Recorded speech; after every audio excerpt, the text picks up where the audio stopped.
பரிசுத்த வேதாகமத்தில் நிருபங்களில் எனக்கு மிகவும் பிடித்த ஒரு வசனத்தை, ஜெபத்தை உங்களோடு கூட நான் பகிர்ந்து கொள்ள விரும்புகிறேன். எபேசியருக்கு எழுதின நிருபம் 1வது அதிகாரம் 17ஆம் வசனத்திலிருந்து 19ஆம் வசனம் முடிய நாம் வாசிக்க கேட்போம். தாம் நம்மை அழைத்ததினாலே நமக்கு உண்டாயிருக்கிற நம்பிக்கை இன்னதென்றும், பரிசுத்தவான்களிடத்தில் தமக்கு உண்டாயிருக்கிற சுதந்திரத்தினுடைய மகிமையின் ஐஸ்வர்யம் என்னதென்றும், தாம் கிறிஸ்துவை மரித்தோரிலிருந்து எழுப்பி அவரிடத்தில் நடப்பித்த தமது பலத்த சத்துவத்தின் வல்லமை படியே விசுவாசிக்கிறவர்களாகிய நம்மிடத்திலே காண்பிக்கும் தம்முடைய வல்லமையின் மகா மேன்மையான மகத்துவம் என்னதென்றும் நீங்கள் அறியும்படிக்கு அவர் உங்களுக்கு பிரகாசமுள்ள மனக்கண்களை கொடுக்க வேண்டும் என்றும் வேண்டிக் கொள்ளுகிறேன். ஒரு ஆமென் என்று சொல்லலாமா? ஒவ்வொரு விசுவாசியும் கேட்டு பெற்றுக்கொள்ள வேண்டிய 3 முக்கிய காரியங்களை குறித்து உங்களோடு பேச விரும்புகிறேன். இந்த 18, 19 2 வசனத்திலும் இன்னதென்று என்கிற வார்த்தை 3 முறை வருகிறதை நீங்கள் பார்க்கலாம். 18ஆம் வசனத்திலே நமக்கு உண்டாயிருக்கிற நம்பிக்கை இன்னதென்றும், எல்லாம் சொல்லுங்க, நமக்கு உண்டாயிருக்கிற நம்பிக்கை இன்னதென்றும். 2வது அந்த 18ஆம் வசனத்துடைய கடைசி பாகம் நமக்கு உண்டாயிருக்கிற சுதந்திரத்தினுடைய மகிமையின் ஐஸ்வர்யம் என்னதென்றும். உண்டாயிருக்கிற, நமக்கு உண்டாயிருக்கிற நம்பிக்கை என்னதென்று அறிய வேண்டும். நமக்கு உண்டாயிருக்கிற சுதந்திரத்தினுடைய மகிமையின் ஐஸ்வர்யம் என்னதென்று அறிய வேண்டும். 3வது 19ஆம் வசனத்தில் சொல்லப்படுகிறது, தம்முடைய வல்லமையின் மகா மேன்மையான மகத்துவம் இன்னதென்றும் நீங்கள் அறியும்படி கர்த்தர் உங்களுக்கு பிரகாசமுள்ள மனக்கண்களை தர வேண்டும் என்று வேண்டிக் கொள்கிறேன் என்று பவுல் சொல்கிறார். ராமன் சொல்லலாமா? எங்கள் கண்களை திறந்துள்ள ஆண்டவரே, மனக்கண்களை திறந்துள்ள. எதற்காக? எங்களுக்குள் நீர் வைத்திருக்கின்ற அந்த நன்மைகளை நாங்கள் அறிந்து கொள்ள எங்கள் கண்களை திறந்துள்ளோம் என்று ஜெபிக்கிறான். 3 காரியங்களை இந்த காலையில் உங்களுக்கு ஞாபகப்படுத்தும்படியாய் விரும்புகிறேன். முதலாவதாக, ஆராய்ந்து அறியப்பட முடியாத அவருடைய திட்டங்கள். 2வது, அளவிடப்பட முடியாத அவருடைய மகிமையின் ஐஸ்வர்யம். 3வது, அதிகமாய் நமக்குள் கிரியை செய்கிற அவரது வல்லமை. அதிகமாய் நமக்குள் கிரியை செய்கிற அவரது வல்லமை. 3 காரியங்களையும் நாம் அறிந்து கொள்ள வேண்டும். முதலாவது, ஆராய்ந்து அறியப்பட முடியாத அவருடைய திட்டங்கள். உங்களை கர்த்தர் அழைத்ததினாலே உங்களுக்கு உண்டாகியிருக்கிற நம்பிக்கை இன்னதென்று நாம் அறிந்து கொள்ள வேண்டும். அதற்கு கர்த்தர் பிரகாசமுள்ள மனக்கண்களை தர வேண்டும் என்று பவுல் வேண்டிக் கொள்கிறார்.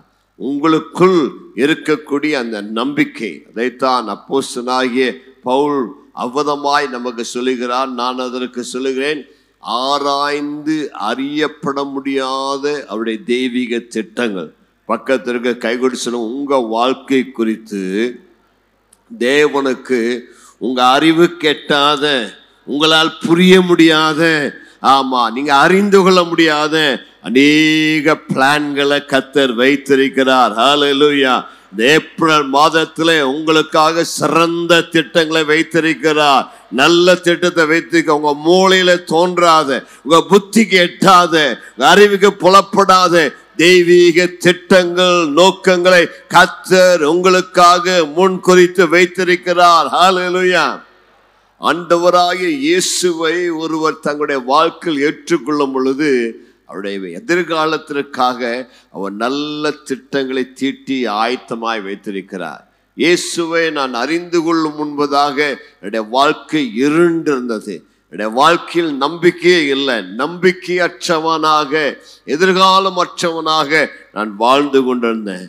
ஆனால் இயேசுவை நான் ஏற்றுக்கொள்ளும் பொழுது அவர் எனக்கு ஒரு மகிமையின் நம்பிக்கையை தருகிறார்.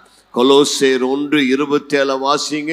கொலோசையர் 1:27. புறஜாதிகளுக்குள்ளே விளங்கி இந்த ரகசியத்தில் உள்ள மகிமையின் ஐஸ்வர்யம் என்னதென்று தேவன் தம்முடைய பரிசுத்தவான்களுக்கு தெரியப்படுத்த சித்தமானார். கிறிஸ்துவானவர் மகிமையின் நம்பிக்கையாக உங்களுக்குள் இருப்பதே அந்த ரகசியம். கிறிஸ்துவானவர் மகிமையின் நம்பிக்கையாக எனக்குள் இருப்பதே அந்த ரகசியம். எனக்குள் ஒரு மகிமையின் ஐஸ்வர்யம் தங்கி இருக்கிறது. ராமன் சொல்லலாமா? இந்த வலது கரத்தை உயர்த்தி சொல்லுங்க, எனக்குள்ள ஒரு மகிமையின் ஐஸ்வர்யம் தங்கி இருக்கிறது. என்னங்க உனக்குள்ள இருக்கிற ஐஸ்வர்யம் என்ன? பக்கத்தில் இருக்கிற சொல்லுங்க, ஏழை அல்ல, நீங்க சாதாரணமானவர் அல்ல, உங்களுக்குள் ஒரு ஐஸ்வர்யமே, ஐஸ்வர்யத்தின் ஊற்றியே இருக்கிறது. பக்கத்தில் நல்லா ஸ்மைல் பண்ணி சொல்லுங்க, நீங்க ஒரு தங்க சுரங்கம் சொல்லுங்க, நீங்க ஒரு பரலோக சுரங்கம். உங்களுக்குள்ள ஆண்டவர் சுரங்கத்தையே வச்சிருக்கிற, ஐஸ்வர்யத்தின் சுரங்கத்தையே வைத்திருக்கிறார். மகிமையின் ஐஸ்வர்யம் உங்களுக்குள் இருக்கிறது. கிறிஸ்துவானவர் எனக்குள் இருப்பது அந்த மகிமையின் நம்பிக்கையா இருக்கிறது.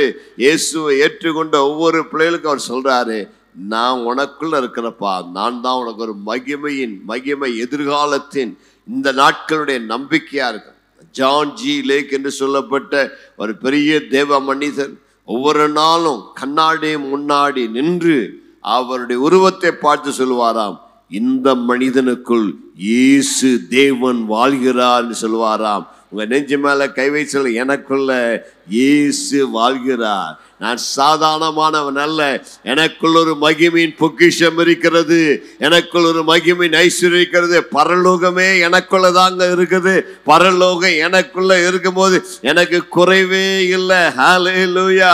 உங்கள் வாழ்க்கையிலே தேவன் அவதமாக ஆராய்ந்து அறியப்பட முடியாத அவருடைய தெய்வீக திட்டங்களை உனக்காக கர்த்தர் வைத்திருக்கிறார். கர்த்தருக்கு மகிமை உண்டாவதாக.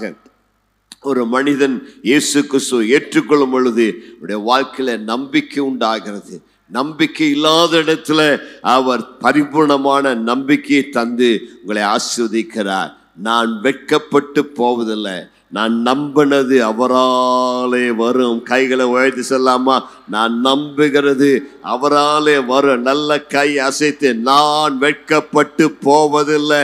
நான் இருக்கிற இடத்துல கர்த்தர் எனக்கு ஒரு புதிய நம்பிக்கை தருவார். இந்த ஏப்ரல் மாதம் உங்களுக்கு ஒரு நம்பிக்கையின் மாதம், தெய்வீக திட்டங்கள் வெளிப்படுகிற மாதம். இந்த மாதத்திலே தேவன் உங்களுக்காக சிறந்த திட்டங்களை வைத்திருக்கிறார். உங்களுடைய எதிர்காலம் அவருடைய கரத்தில் இருக்கிறது. உங்கள் வாழ்வதற்கான சிறந்த திட்டங்கள், சிறந்த பிளான்கள், ஒரு நல்ல டெஸ்டினியை கர்த்தர் உங்களுக்காகவே வைத்திருக்கிறார்.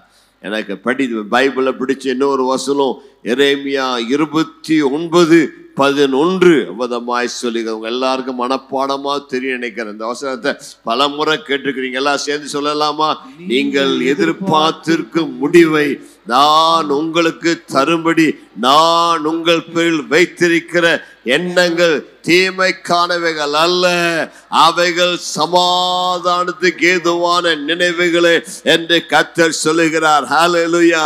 இந்த மாதத்துல உங்களுக்கு நன்மைக்கான திட்டங்களை கர்த்தர் வைத்திருக்கிறார். உங்களை ஆசீர்வதிப்பதற்கான திட்டங்களை வைத்திருக்கிறார். உங்களுக்கு உயர்வு தருவதற்கான திட்டங்களை வைத்திருக்கிறார்.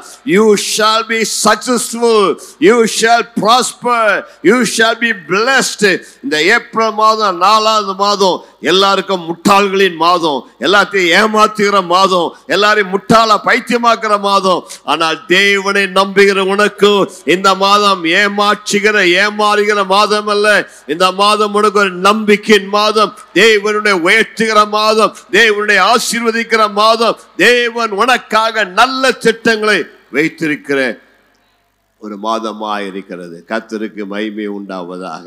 எனக்கு பிடிச்ச இன்னொரு வார்த்தை தான் ஏசாயா 55:8-9 அவதமாய் சொல்லுகிறது, உங்கள் நினைவுகள் என் நினைவுகள் அல்ல, உங்கள் வழிகள் என் வழிகள் அல்ல. பூமியை காட்டிலும் வானம் எவ்வளவு உயரமாயிருக்கிறதோ அவ்வளவாய் உன் வழிகளை காட்டிலும் உன் நினைவுகளை காட்டிலும் என் வழிகளும் என் நினைவுகளும் வித்தியாசமா இருக்குது, உயர்ந்திருக்கிறது என்று தேவன் சொல்லுகிறார். நீங்க பக்கத்துல கைகூடி சொல்லுங்க, நீங்க நினைக்கிறது சோட்டா, நீங்க நினைக்கிறது கொஞ்சம், ஆனா உங்க ஆண்டவர் உங்களுக்காக வைத்திருக்கிற திட்டங்கள் பெரியவைகள், அவைகள் புரியாதவைகள், அவைகள் ஆராய்ந்து அறியப்பட முடியாதவைகள், அவைகள் அளவிடப்பட முடியாதவைகள். நல்ல நல்ல திட்டங்களை கர்த்தர் வைத்திருக்கிறார். உன் கம்பெனிக்கு, உன் பிசினஸுக்கு, உன் வேலைக்கு, உன் வாழ்க்கைக்கு, உன் பிள்ளைகளுடைய படிப்புக்கு, உன்னுடைய எதிர்காலத்திற்கு அவர் வைத்திருக்கிற திட்டங்கள் மகிமையான திட்டங்கள், விசேஷமான திட்டங்கள். இப்போ அது உன் கண்ணுக்கு தெரியாம இருக்கலாம், உன் புத்திக்கு புரியாம இருக்கலாம். ஆனால் இயேசுவை விசுவாசிக்க அந்த மணி நேரத்தில் உனக்காக எல்லாவற்றையும் பிளான் பண்ணி வைத்திருக்கிறார். கையை உயர்த்தி ஆண்டவருக்கு நன்றி சொல்லலாமா? ஆண்டவரே, என் வாழ்விற்காக நீ முன் குறித்து வைத்திருக்கிற அந்த நல்ல திட்டங்கள் ஏப்ரல் மாதத்தில் எனக்கு வெளிப்படுத்த போருக்காய் சூத்திரம். அவைகள் என் வாழ்வில் நடக்க போருக்காய் சூத்திரம். அந்த திட்டங்களை நான் பெற்றுக்கொள்கிறேன் இயேசுவின் நாமத்தில். அவைகள் என் மனதில் வெளிப்படுவதாக. ஆகவேதான் ஒவ்வொரு நாளும் ஏப்ரல் மாதத்தில் கேட்க வேண்டும், ஆண்டவரே உடைய திட்டங்களை அறிந்து கொள்ளும்படியாக என் கண்களை பிரகாசிக்க பண்ணுவீராக. ஒவ்வொரு நாளும் ஆண்டவரிடத்தில் கேட்க வேண்டும், ஆண்டவரே என்னுடைய சொந்த வழியில நான் செல்ல விரும்பவில்லை. இன்றைக்கு என் வாழ்வில் நீ வைத்திருக்கிற உங்களுடைய பிளானை, உங்களுடைய திட்டத்தை அறிந்து கொள்ள எனக்கு உதவி செய்வீராக. என்னுடைய வாழ்க்கையில் உம்முடைய நம்பிக்கை என்ன, எதற்காக என்னை தெரிந்து கொண்டீர், என்னுடைய வாழ்வில் இருக்கிற உடைய தெய்வீக நோக்கத்தை அறிந்து கொள்ள எனக்கு உதவி செய்யும் என்று கேட்கும் பொழுது பரிசுத்த ஆவியானவர் உங்கள் கண்களை பிரகாசிக்க பண்ணுவார். உங்கள் கையை பிடித்து அவர் உங்களுக்காக வைத்திருக்கிற அந்த தெய்வீக திட்டங்களை உங்களை வழி நடத்துவார். ஒரு நிமிடம் கண்களை மூடி உங்களுடைய வலது கரத்தை வச்சு, ஆண்டவரே எனக்காய் நீ வைத்திருக்கிற இந்த மகத்தான திட்டங்களுக்காக உமக்கு நன்றி. நீர் என்னை அழைத்ததுனால, நீர் என்னை ரட்சித்ததுனால, எனக்கு உண்டாயிருக்கிற அந்த நம்பிக்கைக்காக நான் உமக்கு நன்றி செலுத்த. ஆண்டவரே, இந்த மாதத்தில் அந்த நம்பிக்கை வெளிப்படுவதாக. நான் நம்பிக்கை அற்றவனை போல இருள இல்லை, எனக்கு ஒரு நம்பிக்கை உண்டு. என்னுடைய நம்பிக்கை உங்க பேரில், உங்க பேரில் நம்பிக்கை வைத்திருக்கிறபடியால் நான் வெட்கப்பட்டு போவதில்லை, நான் கலங்குவதில்லை. நீர் என் கரத்தை பிடித்து எனக்காய் வைத்திருக்கிற அந்த மகிமையான எதிர்காலத்தில் நீர் என்னை வழிநடத்துகிற தயவிற்காக நன்றி செலுத்துற. ஹல்லேலூயா. இந்த மாதத்தில் உங்கள் அநேகருக்கு கர்த்தர் சிறந்த திட்டங்களை வைத்திருக்கிறார் என்பதை நான் ஆவியிலே உணர்கிறேன். உங்கள் அநேகருக்கு இந்த மாதத்தில் நல்ல உயர்வுகளை தரப்போகிறார், நன்மைகளை தரப்போகிறார், புது புது வழிகளை திறக்க போகிறார். நீங்க யோசித்திராத அநேக காரியங்களை கர்த்தர் உங்களுக்கு செய்ய போகிறார். உங்கள் வாழ்விற்கான சிறந்த திட்டங்கள் அவருடைய கரத்தில் உண்டு. நீங்க எதிர்பாராத காரியங்களை செய்து உங்களுக்கு நன்மையை தருவார். அதை நான் அறிந்து கொள்ள, அவருடைய வழியில நடக்க, அவருடைய திட்டத்தை நான் தடுக்காம, மட்டுப்படுத்தாம, நிறுத்தாம அவருக்கென்று முழுவதும் ஒப்பு கொடுக்கிறேன். இரண்டாவதாக, அளவிடப்பட முடியாத அவருடைய சுதந்திரங்களின் ஐஸ்வர்யம்.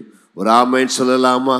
நல்லா கையை வைத்து சொல்லுங்க. அளவிடப்பட முடியாத அவருடைய சுதந்திரங்களின் ஐஸ்வர்யம். வேற வார்த்தைகள் சொன்னா, உனக்குள்ள அவர் தம்முடைய பரலோக பொக்கிஷத்தையே வைத்திருக்கிறார். ஆமென் சொல்லலாமா? நெஞ்சு மேல கவிச்சு, நான் தான் அவருடைய பொக்கிஷம், நான் தான் அவருடைய சொத்து. எனக்குள்ளே தேவன் அவருடைய மகிமையின் ஐஸ்வர்யத்தை எனக்குள் வைத்திருக்கிறார். ஹல்லேலூயா. நான் சொன்னது போல எபேசு நிருபம் எனக்கு மிக பிடித்தமான ஒரு நிருபம். அடிக்கடி இந்த நிருபத்தை வாசிக்க எனக்கு மிகவும் பிடிக்கும். என்றால் இந்த நிருபத்தில் பவுல் அப்போஸ்தலன் இந்த வார்த்தையெல்லாம் திரும்ப திரும்ப சொல்லுவார். ஐஸ்வர்யம், மகிமை, கிருபை, தயவு, இரக்கம், திட்டங்கள், இன்னும் பல வார்த்தைகளை திரும்ப திரும்ப சொல்லுவார். இந்த புத்தகம் ஒரு ஐஸ்வர்யத்தின் புத்தகமா இருக்கிறது. ஹல்லேலூயா. எபேசிய நிருபத்தில் நம்முடைய அநேக சுதந்திரங்களை குறித்து சொல்லப்படுகிறது. கிறிஸ்துவுக்குள் எனக்கு உண்டான ஐஸ்வர்யம் என்ன, கிறிஸ்துவுக்குள் எனக்கு உண்டான ஆசீர்வாதங்கள் என்ன என்று இது சொல்கிறது. நான் இயேசு கிறிஸ்துவை விசுவாசிக்கும் பொழுது இயேசு கிறிஸ்துவனுடைய ஐஸ்வர்யம் எல்லாம் என்னுடைய ஐஸ்வர்யமாய் மாறுகிறது. ஒரு ஆமென் சொல்லலாமா? இயேசு கிறிஸ்து ஐஸ்வர்ய சம்பன்னர். அவரிடத்துல எல்லாமே இருக்கிறது.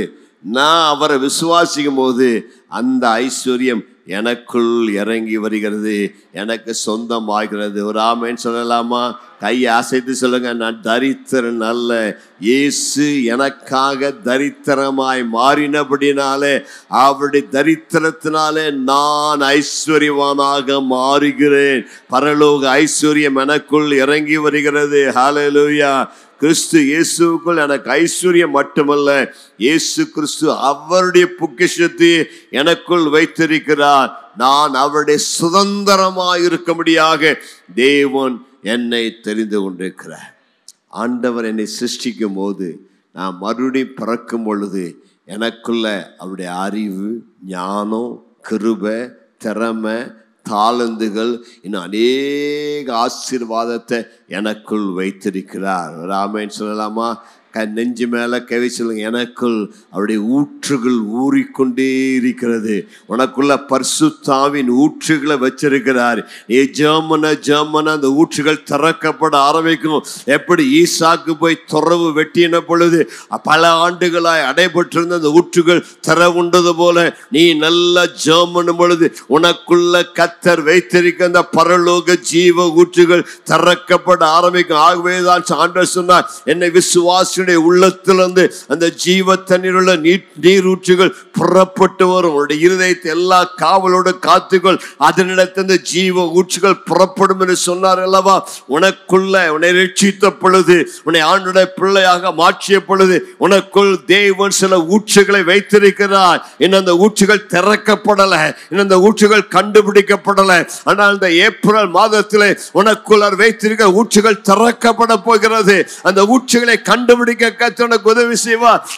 எனக்குள்ளே கர்த்தர் இந்த ஊற்றுகளை வைத்திருக்கிறார். அந்த ஜீவ ஊற்றுகள் உனக்குள் குபு குபு குபு குபு என்று பொங்கி வரும். அநேகரை கண்டு ஆச்சரியப்பட போகிறார்கள். ஹல்லேலூயா. உங்களுக்குள் தேவ ஞானம் இருக்கிறது. தேவனுடைய சகல பரிபூர்ணம் உங்களுக்குள் இருக்கிறது. ஆண்டு உங்களை பார்த்து சொல்லும் பொழுது, நீ எனக்கு விசேஷமானவன், நீயே என்னுடைய சொத்து, நீயே என்னுடைய சுதந்திரம் என்று ஆண்டவர் சொல்லுகிறார். மீண்டும் மீண்டும் ஆண்டவர் இந்த வருஷம் நமக்கு ஞாபகப்படுத்துகிற வார்த்தை சுதந்திரங்கள். ஒரு ஆமென் சொல்லலாமா? கையை வைத்து சொல்லுங்க, சுதந்திரங்கள். நான் அவருடைய சுதந்திரம், எனக்கு அவர் சுதந்திரங்களை வச்சிருக்கிறார்.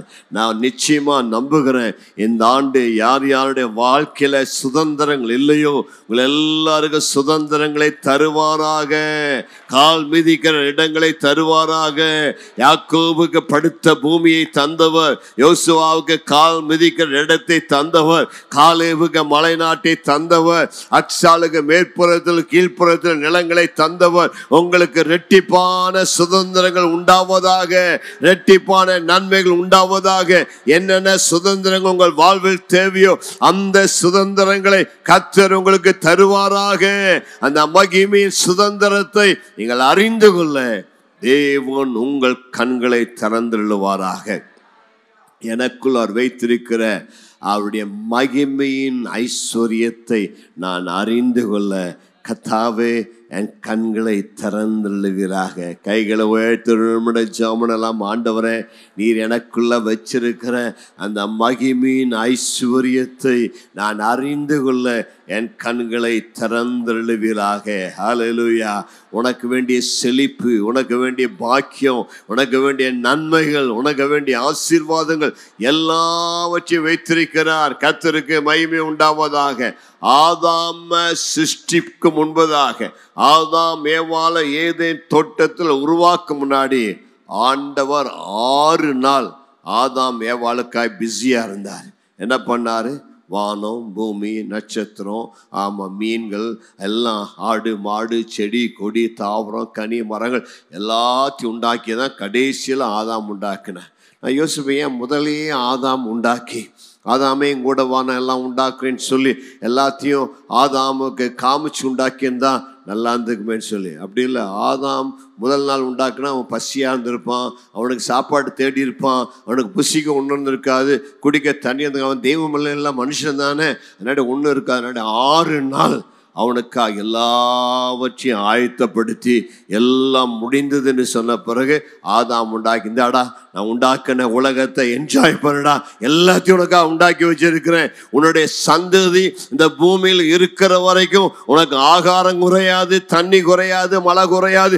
எல்லா பூமியில எல்லாம் உனக்கும் சந்ததிகளுக்கும் எத்தனை ஆயிரம் தலைமுறை வந்தால் அத்தனை பேருக்கு தேவையானதை நான் 6 நாள் உண்டாக்கி வச்சிருக்கேன்னு சொன்னார். அதனால இந்த விஞ்ஞானிகள் சொல்றதெல்லாம் நான் நம்புறதில்லை. ஆமாம், பூமியில் தண்ணி தீந்துருச்சு, அது தீந்துருச்சு, இது தீந்துருச்சு, அது சீக்கிரமாக என் ஆண்டவர் கஞ்ச பிசினார் அல்ல.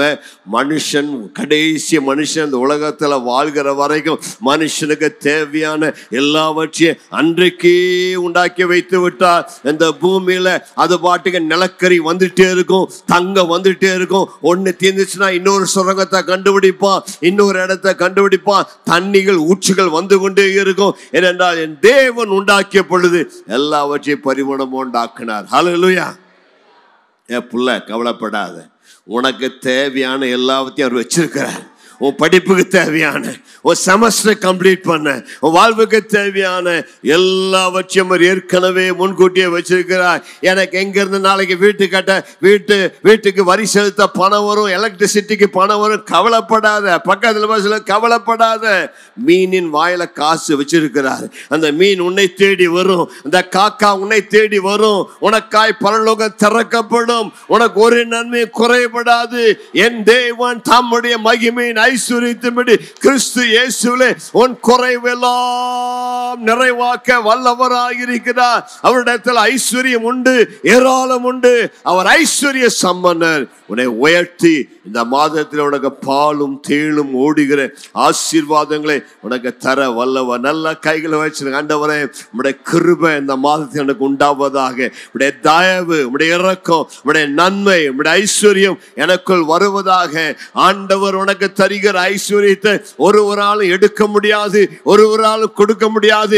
மனுஷர்கள் யாரும் தர முடியாத ஐஸ்வர்யத்தை, ஆசீர்வாதத்தை, நன்மைகளை பரலோகம் உனக்கு தரும். அவர் உனக்கு ஒரு ஆசீர்வாதத்தை தந்து விட்டால் அந்த ஆசீர்வாதத்தை ஒருவராலும் திருட முடியாது, ஒருவராலும் தொட முடியாது. நீ ஆசீர்வதிக்கப்பட்டவன். ஹல்லேலூயா.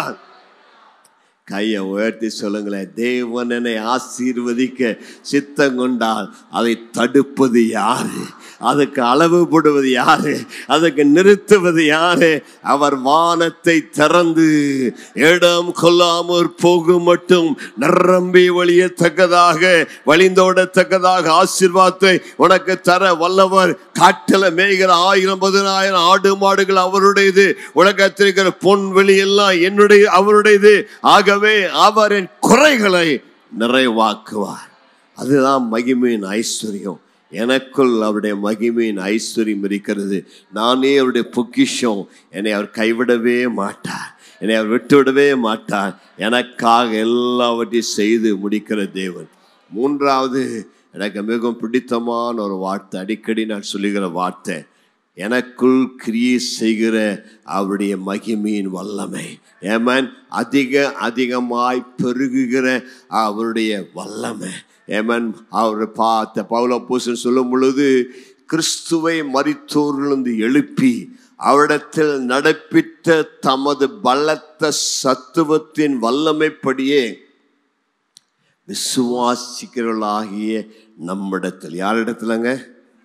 விசுவாசிக்கிறவனாகிய என்னிடத்தில் நடப்பிக்கும், என்னிடத்தில் காண்பிக்கும் தம்முடைய வல்லமையின் மகா மேன்மையான மகத்துவம் இன்னதென்று நீங்கள் அறியும்படிக்கு உங்களுக்கு பிரகாசமுள்ள மண்கண்களை கொடுக்க வேண்டும் என்று வேண்டி. அதாவது அவருடைய வல்லமையை நீங்கள் அறிய வேண்டும் சொல்லியிருந்தா அதே பெரிய வார்த்தை. நிறைய இடத்துல அவருடைய சகல வல்லமையால் நிரப்பப்பட கொலோசி நிருபத்தில் சொல்கிறார். அவருடைய வல்லமையால் நிரப்பப்பட சொல்லியிருக்கிறார். பவுல் இந்த வார்த்தை எழுதும் பொழுது அவருக்குள்ள அபிஷேகம் பொங்கி வந்தது. அந்த அவரால் அதை கட்டுப்படுத்த முடியல. வார்த்தை வந்துட்டே இருக்குது. வல்லமைக்கு மேலே என்ன சொல்றாரு? மகா வல்லமை. அவருடைய வல்லமையின் மகாவோட நிறுத்தி இருந்திருக்கலாம். அதுக்கப்புறம் என்ன சொன்னாரு? மேன்மையான. அப்போ ஆங்கிலத்தில் the exceeding greatness of his power, வெறும் பவர் சொல்லி இருந்திருக்கலாம். ஆனால் அதுக்கு முன்னாடி சொல்கிறாரு the greatnessனா மகா. பக்கத்தில் பார்த்து சொல்லுங்க, மகா சொல்லுங்க. ஆளுடைய வல்லமை எவ்வளோங்க? சொல்லுங்களேன். மகானா என்ன அர்த்தங்க? மகானா அதுக்கு அளவே இல்லை. அது மகா, மெகாங்கிறாங்க இங்கிலீஷ்ல. மெகா, ஆங்கிலத்தில் மகா. சொல்லுங்க, மெகாவா மகாவோ?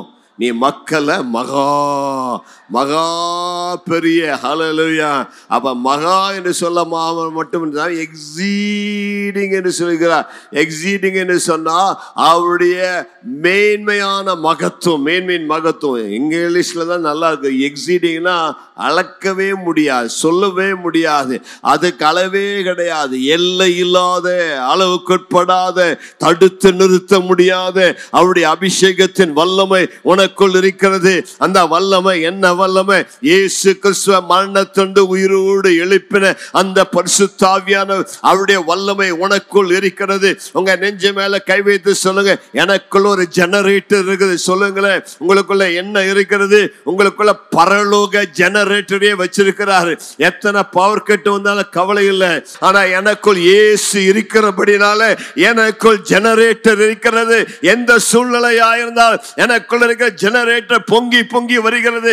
எனக்கு பவர் கட்டே கிடையாது, லைட் ஆஃபே கிடையாது. எனக்குள்ள பரலோக ஜெனரேட்டர் இருக்கிறதுனால நான் நன்றா இருக்கிறேன்.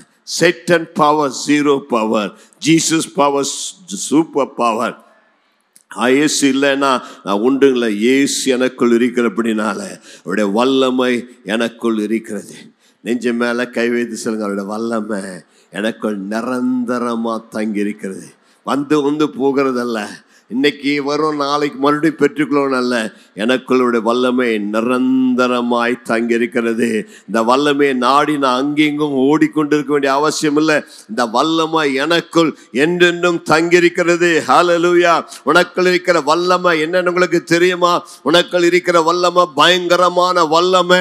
அந்த வல்லமைக்கு ஒருவரால் எதிர்த்து நிற்க முடியாது. சத்துரு அந்தகார கிரியை அழிக்கிற வல்லமை, உன்னை ஆவினால நிரப்புகிற வல்லமை, உன் வியாதிகளை சுகமாக்கிற வல்லமை, உன் தேவைகளை சந்திக்கிற வல்லமை, உன்னை உயர்த்துகிற வல்லமை, உன்னை ஆசீர்வதிக்கிற வல்லமை, அந்த தெய்வீக வல்லமை உனக்குள் இருக்கிறது. இயேசுவே மரணத்திலிருந்து அவர் உயிரோடு கூட எழுப்ப கூடுமானால் உன்னை உயிர்ப்பிக்கின்ற தேவ வல்லமை தேவன் உனக்குள் வைத்திருக்கிறார். நீ எனக்கு வல்லமா வேணும்னு யார்கிட்டையும் போய் தலை கொடுக்க வேண்டிய அவசியம் இல்லை. நம்ம யார் எனக்கு தீர்க்கதரிசனம் சொல்லுங்கன்னு கேட்க வேண்டிய அவசியம் இல்லை. என் தலை மேல கையை வைங்கன்னு யாரும் கேட்க வேண்டிய அவசியம் இல்லை. நம்ம சர்ச்சில் நல்ல பழக்கம் நிறைய பேர் எனக்கா ஜெபம் பண்ணுங்கன்னு கேட்கறது இல்லை. ஏனென்றால் கண்கள் திறக்கப்பட்டிருக்கிறது. காரணம் எனக்குள்ளே குபு குபு குபு குபு குபு என்று பொங்கி வருகிற ஒரு அபிஷேகத்தின் வல்லமை என்னை எப்பொழுது நிரப்பி கொண்டிருக்கிற. அப்படின்னு சொல்லுங்க, எனக்கு அவருக்கு டைரக்ட் டச் இருக்குது. அவருடைய வல்லமையால நிரப்பப்படுகிறேன். அவருடைய வல்லமையால நிரப்பப்படுகிற. அப்படின்னால சர்ச்சு தான் அவருடைய வல்லமையினால் நிரப்பப்படுகிற இடம். ஞாயிற்றுக்கிழமையில முதல் நாள்ல நான் வந்து அவருடைய ஆலயை திறந்தவரை தொழுது கொள்ளும் பொழுது எனக்குள்ளே கர்த்தருடைய வல்லமை பெருக்கெடுத்து ஓடுகிறது. என் வாழ்வின் தேவைகளை சந்திக்க, என் குறைகளை நிறைவாக்க, எனக்கு அற்புதங்களை செய்ய. ஹல்லேலூயா. பக்கத்திற்கு கை கேட்டுங்க, உங்க பேட்டரியை சார்ஜ் பண்ணிட்டீங்களான்னு கேளுங்க. உங்களை பார்த்தாங்க பேட்டரி டெட் ஆன மாதிரி இருக்குது. ஏமா உங்க பேட்டரி இன்னும் சார்ஜ் பண்ண மாதிரி. ஃபோனுக்கு டெய்லி என்ன பண்றீங்க? சார்ஜ் பண்ணல என்ன ஆகிறது? ஆமாம், சிலர் எல்லாம் சர்ச்சுக்கு வராதனால, ஒழுங்கா ஜெபம் பண்ணாதனால, பைபிள் வாசிக்காதனால டெட்டாக கிடக்குறீங்க. பக்கத்தில் பஸ் வச்சு கொஞ்சம் சார்ஜ் பண்ணுங்களேன். எப்படி சார்ஜ் பண்ணுறது?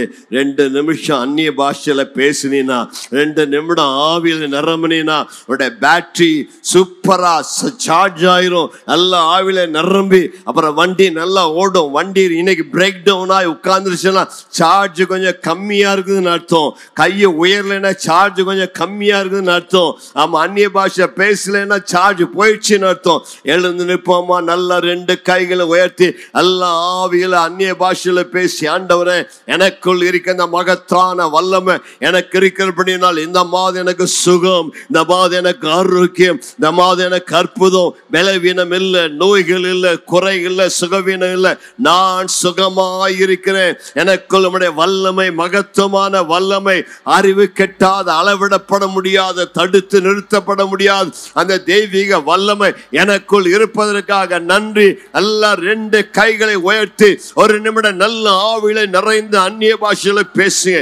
இந்த மாதம் உனக்கு அற்புதங்கள் நடக்க போகிறது. தெய்வீக திட்டங்கள் உனக்கு வெளிப்படுத்துவார். உங்களை கர்த்தர் ஓஹோ என்று உயர்த்துவார். உனக்காக அநேக நல்ல திட்டங்கள் இடத்தில் உண்டு. உனக்காக எல்லாவற்றையும் முன்குறித்திருக்கிறார். உடைய திருமணத்திற்கான காரியத்தை முன்குறித்திருக்கிறார். உடைய வேலைக்கான காரியத்தை முன்குறித்திருக்கிறார். உனக்கு நன்மை செய்வதற்காக முன்குறித்திருக்கிறார். உன்னை குறித்த திட்டங்கள் ஏராளமான இடத்துல உண்டு. உனக்கு அந்த நன்மைகளை அவர் செய்ய வல்லவராய் இருக்கிறார். உனக்கு இந்த மாதம் குறைவே இருக்காது. உன்னுடைய மகிமையின் ஐஸ்வரியத்தின்படி உன் குறைவெல்லாம் நிறைவாக்குவார். என் தேவை எப்படி சந்திக்கப்படும் என்று கவலைப்படுகிறாயா? ஆண்டவர் சொல்ற, உன் மகனே, நான் உனக்காக எல்லா தேவையும் சந்திப்பேன். உனக்கு குறைவே இருக்காது. உன்னுடைய வல்லமையால் நிரப்பி, அபிஷேகத்தால் நிரப்பி, உனக்கு நல்ல பலத்தால் இடைகட்டுவார். அன்பின் பிதாவே, எபேசியர் நிருபத்தில் நாங்கள் கற்றுக்கொள்கிற இந்த மேலான ஆழமான சத்தியங்களுக்காய் ஸ்தோத்திரம். மீண்டும் இந்த நாளிலே அப்போஸ்தலனாகிய பவுலை போல ஜெபிக்கிறோம். எங்கள் மனக்கண்களை திறந்தெழுவீராக. நீர் எங்களுக்குள் வைத்திருக்கிற உம்முடைய மகத்துவத்தை, உம்முடைய மேன்மையை, உம்முடைய வல்லமை அறிந்து கொள்ள எங்கள் கண்களை திறந்துள்ளோம். எங்களை நீர் அழைத்ததினால, எங்களை ரட்சித்ததினால எங்களுக்கு உண்டாயிருக்கிற அந்த அழைப்பின் நம்பிக்கை அறிந்து கொள்கிறோம். நீர் எங்களை வாளாக்காமல் தலையாக்க, கீழாக்காமல் மேலாக்க, உயர்த்த எங்களை அழைத்திருக்கிறீர். அந்த அழைப்பின் மகத்துவத்தை நாங்கள் நம்பி மோடு நடக்க கிருபைத்தார். இந்த மாதத்தினுடைய பிள்ளைகள் எல்லாருடைய தேவைகள் சந்தியப்பா. அவளுக்கு ஒன்றும் குறைபடக்கூடாது. உடைய மகிமையின் ஐஸ்வர்யத்தினால் உடைய குறைகளை நிறைவாக்கி அற்புதங்களை காண உதவி செய்யும். உடைய வல்லமையினால் தொடர்ந்து நிரப்பும். ஒவ்வொரு நாளும் அந்த உன்னத வல்லமையினால இயேசுவை உயிரோடு எழுப்பி அதே வல்லமையினால நிரப்பப்பட்டு ஆரோக்கியமாய் ஆசீர்வாதமாய் வாழ்ந்து மயப்படுத்த கிருபைத்தார். ஏப்ரல் மாதத்தினுடைய ஜனத்தை ஆசீர்வதிக்கிறோம். சிலுவையின் இரத்தத்துக்குள் மறைத்து கொண்டு மேன்மைகளை, நன்மைகளை பெற்றுக்கொள்ள கிருபைத்தார். ஆசீர்வாதத்தோடு அனுப்புகிறோம். இயேசுவின் நாமத்தில் பிதாவே, ஆமென். ஆண்டவராய் இயேசுவின் கிருபையும் தேவனுடைய அன்பும் பரிசுத்த ஆவியானவருடைய ஆசீர்வாதங்களும் உங்கள் மேல் நிறைவாய் தங்கியிருப்பதாக. ஆமென். நல்ல கைகளை தட்டி தேவனுக்கு நன்றி சொல்லுவோம்.